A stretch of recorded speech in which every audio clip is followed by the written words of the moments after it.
Wa fi amwalihim haqqul lis-sa'ili wal mahrum. Dan pada harta mereka, ya, pada harta mereka, amwal jamak dari mal, malun jamaknya amwal. Seperti pernah kami terangkan pertemuan yang lalu. Haqqul lis-sa'ili wal mahrum. Ada hak bagi orang yang berhak menerimanya, baik dia minta ataupun tidak. Awas.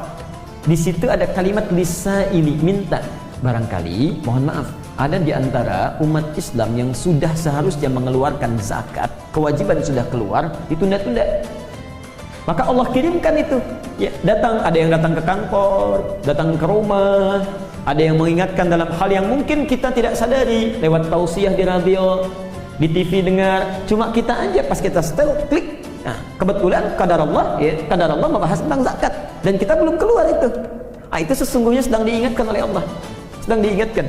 Ada yang meminta itu, ya. Karena ada sementara sifat kadang-kadang ditunda sampai Ramadan lah biar pahalanya berlipat dan sebagainya. Hati-hati, kita tidak bisa memastikan kapan kita meninggal. Ya, Anda tunda sehari saja, kita wafat itu belum keluar zakatnya. Ya, sementara keluarga belum tahu itu uang zakat bisa berabe nanti, ya, bisa repot. Assalamualaikum warahmatullahi wabarakatuh. Kami dari kelompok 6 ingin mempresentasikan hasil PPT kami yang berjudul zakat. Yang beranggota, yang pertama ada Anissa Oviana, yang kedua Rama Bintang Wicaksono, dan yang ketiga Winda Wahyu Septiana. Adapun materi zakat yang akan disampaikan yaitu yang pertama ada pengertian zakat, yang kedua syarat zakat, yang ketiga rukun berzakat, yang keempat golongan yang diberi zakat, dan yang terakhir hikmah dan keutamaan zakat. Yang pertama ada pengertian zakat. Zakat berasal dari kata zaka yang berarti suci, baik, berkah, tumbuh, dan berkembang. Adapun menurut istilah, zakat adalah bagian tertentu dari harta yang wajib dikeluarkan oleh setiap muslim apabila telah mencapai syarat yang ditetapkan. Dinamakan zakat karena di dalamnya terkandung harapan untuk memperoleh berkah, membersihkan jiwa, dan memupuknya dengan berbagai kebaikan. Yang kedua ada syarat zakat.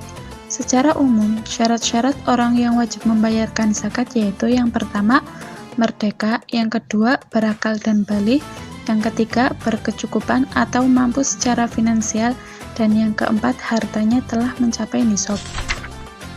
Selanjutnya yaitu rukun zakat fitrah.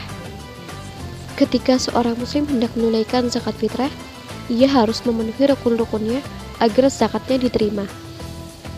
Yang pertama yaitu niat. Niat dilaksanakan ketika dilakukan penyerahan zakat.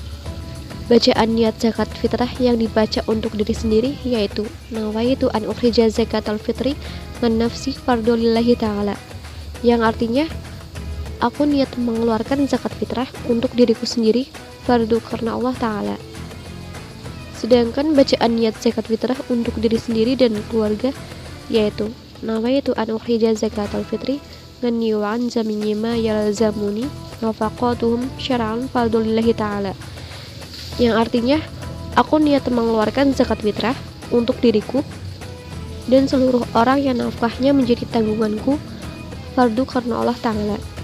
Selanjutnya rukun zakat fitrah yang kedua yaitu terdapat pemberi atau muzaki. Muzaki adalah orang yang dikenai kewajiban zakat. Orang yang wajib membayar zakat fitrah adalah tiap-tiap kaum muslimin, baik dewasa, lansia maupun anak-anak. Sebagaimana sabda Nabi Muhammad SAW yang diriwayatkan dari Abdullah bin Umar, yang artinya Rasulullah mewajibkan zakat fitri pada bulan Ramadan atas setiap orang muslim yang merdeka, hamba sahaya, laki-laki, perempuan, anak-anak, dan orang dewasa. Hadis riwayat Muslim. Selanjutnya, rukun zakat fitrah yang ketiga yaitu terdapat penerima zakat atau mustahik. Mustahik atas zakat fitrah sama dengan mustahik zakat mal. Pandangan ini dipahami oleh Imam Hanbali dan Ibnu Qudamah, yang mana penerima zakat fitrah merupakan 8 golongan yang disebutkan dalam surat At-Taubah ayat 60, di mana mereka juga orang-orang yang diberikan zakat mal. Rukun zakat fitrah yang keempat yaitu adanya harta yang dizakatkan. Mazhab Syafi'i dan Maliki berpendapat bahwa umat muslim wajib mengeluarkan zakat fitrah dari makanan pokok yang biasa disantap pada wilayah atau negerinya. Seperti contohnya di Indonesia, makanan pokoknya yaitu beras. Maka pada umumnya zakat fitrah di Indonesia yaitu menggunakan beras. Adapun membayar zakat fitrah dengan uang seperti yang biasa dilakukan oleh masyarakat saat ini, maka diperbolehkan oleh sejumlah ulama dengan syarat nilai uang yang dikeluarkan senilai dengan bobot makanan pokok yang diperintah Rasulullah, yakni 1 sok atau 3,5 liter atau 2,5 kg. Selanjutnya berkaitan dengan rukun zakat, yaitu adanya mustahik atau penerima zakat, baik itu zakat fitrah maupun zakat mal. Terdapat 8 golongan orang yang menerima zakat. Yang pertama fakir, yaitu mereka yang hampir tidak memiliki apa-apa. Yang kedua miskin, yaitu mereka yang mengumpulkan harta namun tidak cukup memenuhi kebutuhan. Yang ketiga amil, yaitu mereka yang mendistribusikan zakat. Yang keempat mu'alaf, yaitu mereka yang baru masuk Islam. Yang kelima hamba sahaya, yaitu budak yang ingin memerdekakan dirinya. Yang keenam horimin, mereka yang berhutang untuk kebutuhan hidup. Yang ketujuh fisabilillah, yaitu mereka yang berjuang di jalan Allah. Yang kedelapan ibnu sabil, yaitu mereka yang kehabisan biaya di perjalanan. Kemudian keutamaan zakat. Kenapa sih kita itu harus berzakat? Apa sih manfaatnya itu bagi diri kita sendiri maupun orang-orang di sekitar kita? Yang pertama itu menumbuh syukurkan pahala. Jadi nggak cuma menumbuhkan pahala, tapi mensyukurkan juga. Masya Allah. Kemudian yang kedua, memberi berkat kepada harta yang ditinggal. Memberi berkat di sini bukan berkat nasi ya, tapi memberikan barokah seperti itu. Kemudian menjadi sebab bertambahnya rezeki. Jadi ya, kenapa kita itu menunda-nunda untuk zakat, padahal zakat itu kan wajib bagi seluruh umat muslim. Kemudian menjauhkan diri dari bencana yang tidak dihendaki.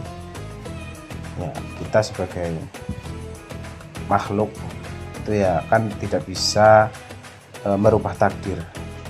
Dan insya Allah dengan kita melaksanakan zakat itu dapat menjauhkan diri kita dari bencana yang tidak kita kehendaki. Itu. Kemudian mendatangkan keberkahan dan kemaslahatan kepada masyarakat. Kemudian menjauhkan diri dari api neraka dan melepaskannya dari kepicikan dunia dan akhirat. Dan yang terakhir, menumbuhkan kerukunan dan mengembangkan rasa tanggung jawab dan menghasilkan uswatun hasanah. Kemudian hikmah dari melaksanakan zakat itu apa sih? Yang pertama, mensyukuri nikmat Allah, meningkat suburkan harta, pahala, serta membersihkan diri dari kikir dan dosa. Jadi hikmah dari zakat itu ya agar kita itu mensyukuri nikmat yang Allah berikan kepada kita. Itu salah satu cara kita mensyukuri nikmat dari Allah Subhanahu wa Ta'ala. Kemudian yang kedua, melindungi masyarakat dari bahaya kemiskinan dan kemelaratan dengan segala akibatnya. Jadi dengan zakat itu kan kita kan memberi sebagian harta kita kepada fakir miskin. Jadi dengan itu secara tidak langsung itu kita melindungi masyarakat dari bahaya kemiskinan seperti itu. Kemudian memerangi dan mengatasi kefakiran yang menjadi sumber bencana dan kejahilan. Ya sama seperti yang kedua. Jadi kita itu dapat mengatasi kefakiran yang mana kefakiran itu dapat menjadi sumber bencana dan kejahilan. Kemudian mewujudkan rasa solidaritas dan belas kasihan ya. Jadi kita jangan cuma lihat ke atas aja ya, jadi sesekali kita harus lihat yang di bawah kita seperti itu. Yang terakhir yaitu merupakan manifestasi kegotong royongan dan tolong menolong.